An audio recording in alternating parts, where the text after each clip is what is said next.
நமது சின்னம் தாமரை சின்னம். தாமரை மலர்ந்தால் திருப்பூர் வளரும் என்ற பெரிய கோப்போடு இது பாரதிய ஜனதா கட்சியினுடைய வெற்றி வேட்பாளர் தாமரை நாராயணன் காரோசா தங்காசு அவர்கள் முதல் வெற்றி பயணத்தினை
கூட்டணி சார்பாக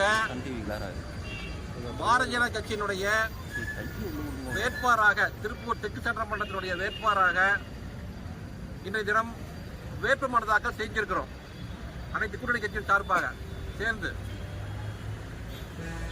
இன்று தமிழகத்தில் பார்த்தோம்னா ஆடுகின்ற திமுக அரசாங்கமானது மக்கள் விரோத போக்கு. தமிழ்நாட்டில் புறம் இருக்கக்கூடிய இளைஞர் அனைவருமே போதைக்கு அடிமையாக்கி, இளைஞர் அத்தனை பேர்த்தையும் போதைக்கு அடிமையாக்கி கஞ்சா, சாராய வியாபாரம்,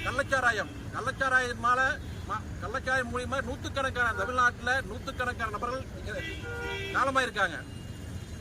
அது மட்டும் இல்லாம பெண்கள் இன்னைக்கு பார்த்தோம்னா பெண்களுக்கு பாதுகாப்பே இல்லை. 2 வயது பெண்கள் குழந்தை முதல் கொண்டு 70 வயசு மூதாட்டி வரைக்கும் இன்னைக்கு தமிழ்நாட்டில் பாதுகாப்பு இல்லை.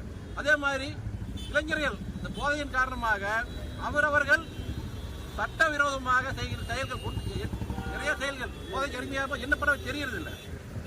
ட்ரெயினில் போகக்கூடிய வட மாநிலம் சார்ந்தவங்களை வெட்டுறாங்க, கத்தியால் வெட்டுறாங்க. நிறைய சட்ட விரோதங்கள் இந்த ஆட்சியில் நடந்து கொண்டிருக்கிறது. அந்த சட்டம் பார்த்தோம்னா இந்த காவல்துறையுடைய யார் கட்டுப்பாட்டில் இருக்கு பார்த்தோம்னா நேரடியாக முதலமைச்சருடைய கட்டுப்பாட்டில் இருக்குது. ஆனால் அவர் கட்டுப்பாடு இருந்தால் கூட சட்டம் ஒழுங்கு இந்த தமிழ்நாட்டில் மோசமான சூழ்நிலை இருக்கின்றது. அதே மாதிரி திருப்பூர் மாநகரில் இப்போ தெற்கு தொகுதியில் திமுக சார்பாக போட்டியிடுகின்ற வேட்பாளர் அவர்கள் முன்னாள் மேயர். திருப்பூருக்கு அவர் செய்த என்ன சாதனைன்னு பார்த்தோம்னா அவர் செய்த சாதனைகள் சொல்லவே முடியாது, அடுக்கிட்டே போகலாம். ஒரு மாநகராட்சி அப்படின்னா கார்பரேஷனுடைய வேலை என்ன? சுத்தமான முறையில் லைட் எரியணும். எங்கேயுமே கடந்த 4 ஆண்டு காலமாக எங்கேயுமே தெருவிளக்கல் எரிகிறதே கிடையாது. குப்பை, குறிப்பாக குப்பை, இந்த 2 வருடங்களாக குப்பை பிரச்சனை பார்த்தீங்கன்னா தலை இழுத்து அடிக்கின்ற இந்தியா முழுக்கமே இந்த குப்பை பிரச்சனை. திருப்பூர் அப்படின்னா டாலர் சிட்டி, வந்தவரை வாழ வைக்கும் ஊர் திருப்பூர் பேர் பெற்ற இந்த ஊர்ல டாலர் சிட்டியை குப்பை சிட்டியாக மாற்ற சாதனை தான் நம்முடைய மேயர் ஒரு தினேஷ்குமார் அவர்களை சாரும். சாதனை சொன்னா இப்படி குப்பை மேயர் தான் அவருடைய பேர் தினேஷ்குமார் கிடையாது, குப்பை மேயர் தான் சொல்ல முடியும். அந்த அளவுக்கு இன்னைக்கு